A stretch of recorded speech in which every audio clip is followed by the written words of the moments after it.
ang dapat pa nilang ipatawag. Ito naman, ang galing na to kay Senator Ping Lacson. Siya mismo ang nag-speech nito.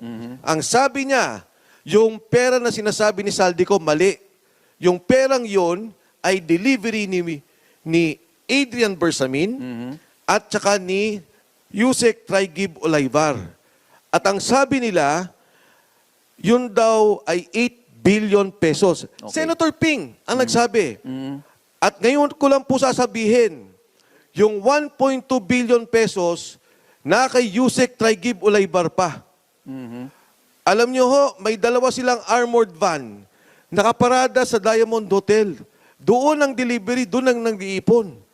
Eh nagkataon, gumuli yung issue, kaya po may 1.2 billion pa na nandun na nakatago sa kanya. Okay. Kaya kung JB, hanapin natin to. Alam mo, ako, sayang yung pera. I will join you there in fairness to you.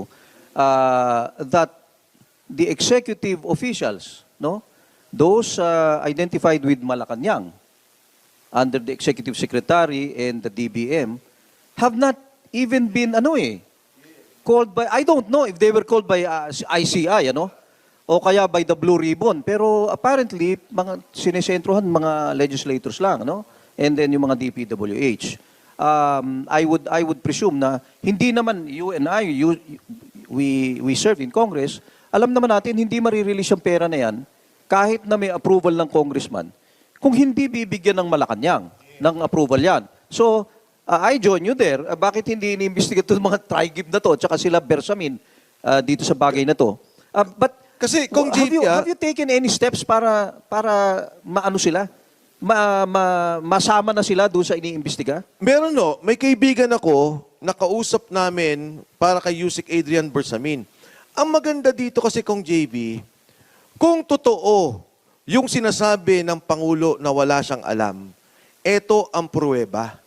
Dahil ang sabi ni Senator Ping Lacson ay niloloko ng mga tao ni Presidente yung pondo na walang alam si Presidente. Sa pangunguna ni Executive Secretary Bersamin, Secretary Pangandaman, at yung kanilang dalawang tao, si Yusek Adrian Bersamin at Yusek Traigib Olaybar. So kung totoo to na walang alam ang Pangulo doon sa sinasabi ng korupsyon, palabasin nila itong dalawa. Okay, these are very explosive,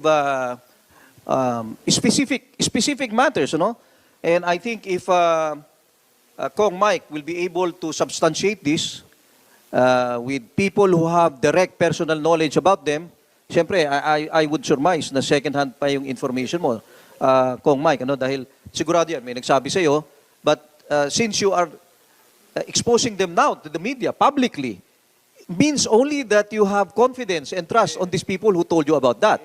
Okay. I Kong, pwede dagdag lang? Please. Naalala mo yung sinabi nung mga congressmen, including Congressman Leviste, Okay. na sinabi niya merong affidavit na si Yusek Adrian Bersamin? Ito yun eh. Ito yung kaso na yun. Ito yun. Ito yun. So may affidavit na talaga at narinig nila Kong Tinio, ni Kong Egay Irice, Kong Robert Nasal, sa aking pagkakalam, parang si Kong San Fernando was also there. Okay. So ito yung mismong kaso na yun. And maganda kasi nanggaling mismo kay Senator Ping. Ang assertion ni Senator Ping Lacson is, niloko niyo Pangulo, walang alam ang Pangulo dyan, kayo lang ang dumiskarte. 8 billion na yan. Bakit hindi pa hulihin yung mga yan, Yan na nga, Kong. Oo. Kung ikaw nasa Senado sana, tapos na to. Huhulihin natin talaga yan at kukulong na yan. Kasi, di ba, yan ang panawagan sa kalsada eh. Ikulong na lahat ng kurakot. Now, actually, Kong Mike, I salute you for your anti-corruption crusade right now that you're doing.